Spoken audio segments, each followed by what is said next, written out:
I know that deep down I'm okay. So many people can write horrible things, and every day somebody writes absolutely diabolical things about me. For years, tensions within the royal family have simmered beneath carefully managed smiles, but one live television moment has blown the lid wide open.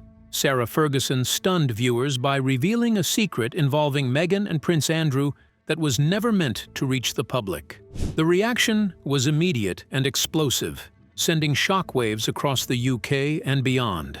This wasn't a slip of the tongue. It felt deliberate, calculated, and deeply unsettling. So, what exactly was exposed, and why now? The Bombshell podcast that ignited the firestorm. It is a cool December evening in 2025, the kind that feels calm on the surface but restless underneath. Across the world, people are scrolling, listening, watching, unaware that a single podcast episode is about to ignite one of the most talked-about celebrity controversies in years. When Sarah Ferguson, the Duchess of York, appears on Piers Morgan's podcast, it is immediately clear this will not be a polite conversation, filled with rehearsed answers and careful smiles. She walks in with purpose, steady and composed, like someone who has waited a very long time to speak. There is no warm-up, no jokes, no gentle easing into the topic. Sarah goes straight to the heart of the matter. What follows feels less like gossip and more like a deliberate reckoning.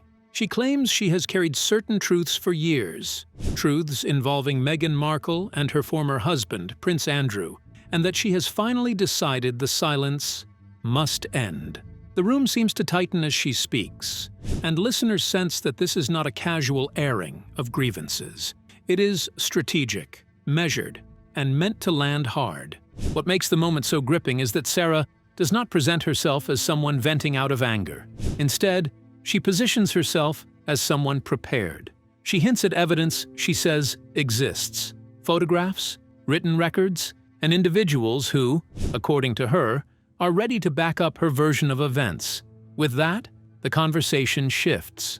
What could have been brushed off as resentment suddenly feels heavier, more serious. The stakes rise. Meghan, once again at the center of intense public attention, appears, at least in Sarah's telling, to be facing questions that could challenge the carefully shaped image the public has come to know. As the story unfolds, Sarah asks listeners to travel back in time. She describes London in 2009, not the glittering postcard version, but a quieter, more hidden world of private gatherings and selective invitations. One particular party stands out in her account. According to Sarah, this was not a place for chance meetings or harmless introductions. Never give up, and never to believe they can't achieve their dreams. It was a space where access mattered and connections were carefully arranged. It is here, she claims, that Meghan and Prince Andrew were introduced through shared acquaintances. Sarah is careful with her words, but the meaning is clear. She suggests the relationship that followed was not formal or public, yet not innocent either. She describes it as casual, but deliberate, something that existed in the shadows, rather than the open. One detail she repeats for emphasis involves Prince Andrew's personal driver.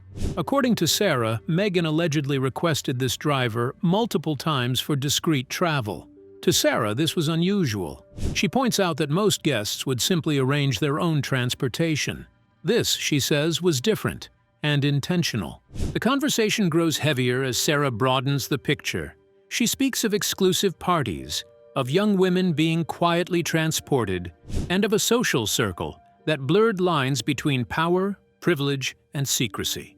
She never directly accuses Meghan of wrongdoing, but she suggests awareness, that Meghan understood the environment she was stepping into. One name lingers uncomfortably in the background: Jeffrey Epstein. Sarah does not dwell on him, but his presence casts a long shadow over everything else she describes. Piers Morgan, known for pushing guests to extremes, is unusually restrained. He listens more than he speaks, occasionally asking for clarification, but mostly allowing Sarah to continue uninterrupted. The atmosphere feels tense, almost fragile, as though a single sentence could tip everything over. Outside the studio, the reaction is immediate. social media explodes with clips, quotes, and theories. Hashtags trend within minutes. Some people see Sarah as brave, finally lifting the curtain on secrets long suspected. Others accuse her of settling old scores or stirring controversy for attention. Armchair investigators dissect timelines, compare past interviews, and search for patterns. Every pause, every word choice becomes a clue. By the end of the episode, one thing is certain: Sarah has opened a door that cannot easily be closed. Whether her claims lead to proof, denials, or further revelations remains unknown. What lingers is the question that keeps listeners hooked long after the podcast ends. Was this a personal reckoning, or the first crack in a much larger story still waiting to come apart? Did the revelation end there? Was there more to it? Let's delve into the details of Sarah's claim that was backed by witnesses. Witnesses emerge from the shadows. Just as the shock from Sarah's first revelation begins to fade, a new storm gathers, this time on Piers Morgan's podcast. What seemed like a pause in the drama quickly turns into a louder, more intense chapter. The studio becomes the center of attention once again, not because of a royal or a celebrity, but because of someone few people ever noticed before. Stepping into the spotlight is Andrew's former personal driver, a man far removed from royal glitter yet carrying memories he says he can no longer keep silent about. Introduced with heavy suspense, the mood in the room shifts instantly. This is not a man seeking applause or internet fame. He explains calmly that he is repeating statements he already gave under oath during the 2024 Epstein trial. His voice is steady, almost heavy, as though each word has been carried for years. According to him, his job placed him in rooms and moments the public was never meant to see. Then comes the line that freezes the audience. He claims he drove Meghan to Andrew's villa on at least 3 occasions. These were not chance meetings, he insists, but planned visits where she was described to staff as a special guest. He continues, carefully but firmly, describing a world of luxury and secrecy. Private yachts were moving quietly at night. I then asked them to check. I'm not quite sure what the shape of the original that I drew. Exclusive bars hidden from public view and trips that stretched over several days. To him, these outings did not look like simple social calls or work-related meetings. He says the same patterns repeated themselves too often to be brushed aside as a coincidence. Each detail adds weight to his account, pulling listeners deeper into a story that feels less like gossip and more like a puzzle slowly coming together. Some of his memories clearly trouble him. He recalls nights ending at secluded motels or private hotels, places chosen for privacy rather than comfort. On several occasions, he says, forgotten items left in his car led to late-night requests to return them. When he knocked on hotel doors, he claims Meghan sometimes appeared looking tired and unsettled, while Andrew seemed relaxed and unconcerned. He stresses that this happened more than once. For him, repetition is key. He points to his logbook, carefully kept records with dates, times, locations, and routes, as proof that these events followed a pattern, not random chance. What gives his words extra weight, he says, is their connection to an ongoing legal web already tied to Epstein. He does not speak with anger or emotion. Instead, he presents his account as factual, measured, and documented. Media outlets move quickly, replaying clips from the podcast and analyzing every line. Reporters pore over the idea of the logbook, treating it as a silent witness that could support or challenge long-standing denials. For the public, it feels like watching a hidden life being examined piece by piece under bright lights. Yet the story does not stop with the driver. Another voice soon enters, this time from the shadows. An anonymous woman, introduced as a longtime friend of Sarah, agrees to speak with her identity concealed. Her voice is altered, adding a layer of mystery that only deepens curiosity. She takes listeners back to 2016, a time when Sarah and Andrew were reportedly close to rebuilding their relationship after divorce. According to her, Meghan's presence at social gatherings was far from accidental. The friend claims Meghan appeared again and again at the same events, carrying herself in a way that demanded attention. She describes deliberate closeness, private conversations, and behavior she believes was meant to draw Andrew away. In her telling, these actions were obvious, not subtle, and they changed the mood of every room. She suggests that this tension played a major role in Andrew pulling away from Sarah and abandoning plans of reconciliation. The drama escalates further when Sarah responds online, backing her friend's account. In a sharp post, she says she has kept her distance from Meghan for years because of what she calls harmful behavior. Almost immediately, Meghan's team hints at possible legal action, warning against defamation and questioning the motives behind these claims. As threats and denials collide, the question lingers: who will speak next? With each new voice, the story grows darker and more complex, unfolding like a real-life thriller, where every revelation strips away another layer of secrecy. Which other fact supported Sarah's claim? What was revealed therein? Let's dive into the details of the book that nailed the coffin. The book that seals the fate. As the last echoes of the podcast fade into memory, Sarah Ferguson drops what might be the ultimate bombshell, her upcoming biography entitled The Rise and Fall of the House of York, scheduled to hit bookstores in early 2026. This is not your typical tell-all filled with fleeting gossip or recycled rumors. No, this is a carefully engineered chronicle, a meticulously crafted account that takes scattered whispers and binds them together into a chain so strong it feels impossible to break.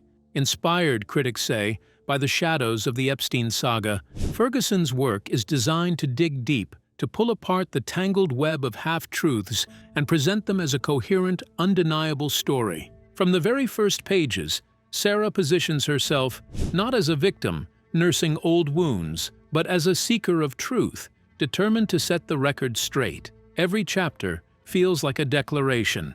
She is here to tell the story as it happened, without apologies or theatrics. Leaked excerpts have already begun to stir the waters, transforming what were once dismissed as tabloid whispers into gripping biographical evidence. Secret relationships meticulously documented with timelines, annotations, and contextual background suddenly make denial feel hollow. The rumors that once floated in gossip columns are now solidified in print, complete with the weight of research and corroboration. The strength of the book lies in its icy precision. Ferguson stitches together driver's logs, accounts of parties from 2016, and intimate insights into her own personal struggles to create a narrative that feels seamless and almost inevitable. Each incident, each diary entry, each photo is placed deliberately, allowing the story to unfold naturally, letting the facts speak louder than any accusation or rebuttal. What once appeared as isolated slips, late-night encounters, flirty messages, subtle maneuverings, now read as a clear and deliberate pattern. Photographs, handwritten notes, and long-ignored documents surface throughout, lending a sense of undeniable authenticity to every page. Publishers are already predicting bestseller status, and not because of shock value alone. The book promises to do something far rarer, to transform the chaos of fleeting headlines and social media chatter into a tangible, structured dossier that demands serious attention. Every page challenges those involved to respond, to provide context, or risk being defined entirely by Ferguson's account. Meanwhile, Meghan and her team have chosen silence. Where once their quiet approach may have served as a shield, it now seems like a strategic misstep. Each passing day without comment makes their silence feel heavier, open to interpretation, either weary resignation or calculated retreat. Friends and allies rush to frame Ferguson's work as a smear campaign or as the product of old grudges, but the public, now conditioned to look for corroboration rather than spin, remains skeptical. As excerpts circulate online and through media outlets, previously dismissed statements suddenly gain new significance. Old testimonies begin to line up with fresh evidence, turning the conversation from debate into a high-stakes credibility showdown. Who truly controls the narrative now? Ferguson doesn't just tell the story. she immortalizes it. Every quiet moment, every unspoken denial, every strategic retreat is amplified in print, making silence sound deafening. The book doesn't merely expose, it enshrines. It transforms rumor into record, fleeting media sparks into a blazing trail of documented reality. Readers are left questioning what other hidden revelations lie between its covers. And, most importantly, can Meghan's carefully constructed world endure this relentless literary assault? With Entitled, Sarah Ferguson is no longer a voice in the background. She is the one holding the lens, capturing every detail, and demanding that the world pay attention. In this story, every page is a statement, every chapter a challenge, and every revelation a test of what will survive the public eye. The countdown to 2026 has begun, and with it, the quiet tension of a battle not fought in courts or tabloids, but in the permanence of printed words. How did the revelation affect the accused perpetrators? Does it look like another royal scandal? Let's find out. The devastating aftermath and lingering mysteries. The fallout hits like a relentless tidal wave, slow to build but impossible to resist, overwhelming in scope and force. It begins almost innocuously, a single dent in an image, a fleeting headline, a whisper that grows into a roar. Before long, it spirals into a full-blown boycott, doors slamming shut across industries that once welcomed her with open arms. In the UK, public opinion sours beyond repair. Polls nosedive, events quietly remove her name from programs, and a weary collective sigh settles over the nation. Patience has run dry. Explanations, apologies, or clarifications barely register. People have moved on, leaving her alone with a brand suddenly deemed toxic. I think, Andrew, actually you designed it, didn't you? I helped in this design. What do you mean with sketches and things? Netflix, once the golden jewel of collaboration, quietly ends projects. Their words polite yet pointed, a clear signal that her presence now carries risk. Media outlets dig with renewed vigor, linking overlooked missteps and past controversies into damning narratives, while sales of her books and merchandise crash by 70%. Fans once loyal now drift away, a brutal reminder that trust, once lost, is extraordinarily hard to reclaim. The shadow of Epstein, once fading, now clings like a curse. No fresh scandal is needed. Merely invoking the name is enough to tarnish her attempts at reinvention. Behind the composed, measured public facade, however, a storm of unspoken torment brews. Picture her pacing through the grand moonlit halls of her Montecito estate, fists tight with anger at the injustices surrounding her. Ambitions that once promised glory now feel distorted, turned into a grotesque sideshow by the relentless machinery of royalty. Rage mixes with humiliation, and in the quiet hours, regret whispers. Had defiance against the palace demanded too high a price? Her defiance simmers, but so does despair. Anxiety knots her stomach. Paranoia magnifies every leak, every rumor, every misstep. Friends glimpse the truth in rare, unguarded moments. A cornered lioness railing against institutions she once respected, yet grappling with solitude as allies retreat and doors close. Tears do not fall for lost deals or partnerships. They fall for strained relationships, shadowed childhoods, and the unrelenting pressure of being watched and judged at every turn. Between therapy sessions and breakdowns, she plots ways forward, attempting to turn pain into motivation. Yet even the strongest resolve falters under doubt. Has ambition demanded more than it could ever return? Every plan seems to falter. And how right she was. And today we talk about Lisa Marie. We look at Priscilla. Media ventures stall before they start. Activist projects vanish quietly, and the very foundations of her public persona erode. There is no dramatic finale, no climactic confession, no redemption arc. What remains is a stark reality. In the image economy, the loss of trust is a slow, bleeding wound. Attempts to mend it are arduous, expensive, and often fruitless. This saga leaves lingering questions, almost hauntingly. When exposure meets silence, who pays the ultimate price? Is it the individual daring enough to strike boldly, the ambition that fuels high-stakes gambles, or the witnesses, insiders, and allies whose choices ripple outward in ways they never imagined. Lessons lurk in these shadows of power, secrecy, and consequence, inviting reflection on the cost of ambition, the fragility of reputation, and the unforgiving glare of public scrutiny. As we follow this unfolding story, we are compelled to ask, do we recognize ourselves in it? The risk, the desire, the missteps, the whispered regrets? How much of our own journeys mirror these trials of ambition and consequence? Think deeply, reflect carefully, and stay tuned. There are more revelations ahead, each one peeling back another layer of this intricate, mesmerizing tale of ambition, scandal, and the price of being seen. Why would Sarah go all out against her ex-husband? Is there any recent rift between them? Has there been a blow that hit their relationship recently? Let's dig into the details of how King Charles is forcing a long overdue royal reckoning. The final curtain at Royal Lodge.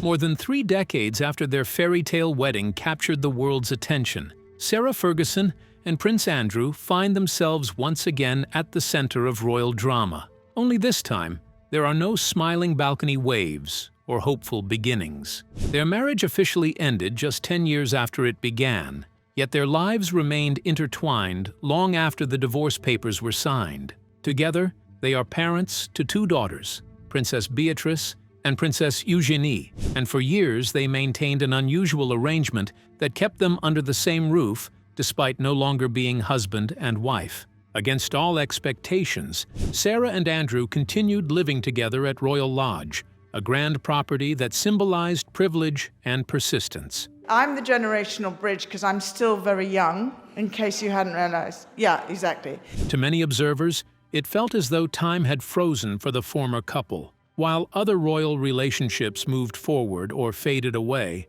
they appeared to be playing family, sharing space, routine, and familiarity in a way that blurred the lines between past and present. But according to recent reports, that long-standing arrangement is finally coming to an end, and not by choice. Sources now claim that Prince Andrew is expected to vacate Royal Lodge and relocate to another residence. This move would not affect him alone.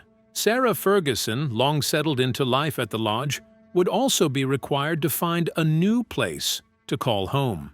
For a couple that has lived in comfortable limbo for decades, this shift represents more than a change of address. It marks the closing of a chapter they seemed determined to keep open. Celebrity journalist Rob Shooter shed light on the situation in his column, #ShooterScoop, offering words that struck with finality. According to Shooter, Sarah and Andrew have been playing house for decades, but the royal gravy train has finally pulled into its last station. His choice of words paints a clear picture. The benefits, protections, and allowances that once surrounded the pair may no longer be available. While he emphasized that they still care for one another, Shooter made it clear that this separation would be different from all the others. This time, Sarah would not be following Andrew wherever he lands. At the heart of this major change is King Charles. Reports suggest that the monarch no longer wants Andrew and Ferguson living at Royal Lodge, especially given claims that no rent has been paid on the property for more than 20 years. To Charles, this issue appears to be about principle as much as practicality. Shooter explained that the king is sending a deliberate message, one that leaves little room for negotiation. No one, not even his brother, is above responsibility, Shooter noted. In his view, Charles is drawing a clear line between the old ways of royal indulgence and a future built on duty and restraint. The monarchy, he suggests, is entering a phase where service is valued over scandal. For Sarah Ferguson, however, the news has reportedly landed like a personal earthquake. Sources describe her as heartbroken and enraged at the possibility of losing not just her home, but also her Duchess of York title. To her, these are not mere labels or addresses. They represent her remaining ties to a royal world she once belonged to. Shooter claims that Sarah has been holding tightly to both the title and the lodge because they serve as her final connections to royal life and identity. And we went into this nightclub, and she was very good as her costume. But those connections may soon be severed. According to insiders, King Charles is determined to move forward without the lingering shadows of past controversies. Charles is cutting ties to the past, Shooter concluded, and this time, the monarchy is moving on without her. What makes this moment so striking is not just the personal fallout, but what it symbolizes: a relationship that refused to fully end, a living arrangement that defied convention, and a royal safety net that seemed endless.